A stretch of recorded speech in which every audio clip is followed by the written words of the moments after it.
Halo guys, di sini kita akan membahas terkait tentang buku dari penjara ke penjara karya dari Tan Malaka. Buku ini merupakan buku autobiografi dari Tan Malaka sendiri, di mana beliau menceritakan tentang kisah hidupnya selama di penjara, dari penjara luar negeri maupun di penjara Indonesia. Tan Malaka membuat buku ini itu terbagi menjadi dua jilid, jilid pertama dan jilid kedua. Namun buku yang saya beli ini merupakan cetakan gabungan antara jilid 1 dan jilid kedua.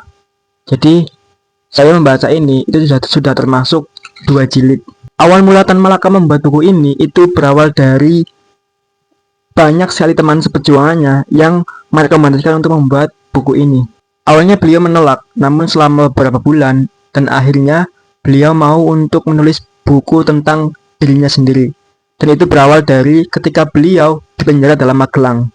Di Magelang, dalam kata pengantar dari beliau sendiri dalam bukunya ini, beliau mengatakan bahwa setelah beliau dipenjara dalam Magelang, kemudian di situ terdapat kertas, potlot dan juga meja untuk menulis, maka timbul pikiran untuk menulis, meskipun hanya untuk mengisi waktu saja.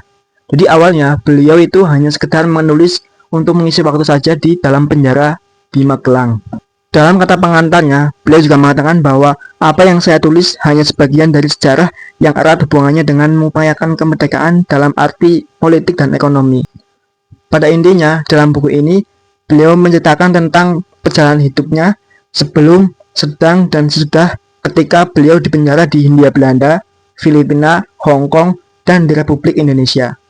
Kemudian, di akhir kata pengantar dalam buku ini, beliau mengatakan bahwa buku ini saya beri nama Dari Penjara ke Penjara. Memang saya rasa ada hubungan antara penjara dengan kemerdekaan sejati. Barang siapa yang menghendaki kemerdekaan buat umum, maka ia harus sedia dan ikhlas untuk menderita kehilangan kemerdekaan diri sendiri. Siapa yang ingin merdeka harus bersedia di penjara. Tan Malaka, Penjara Ponorogo, September tahun 1947.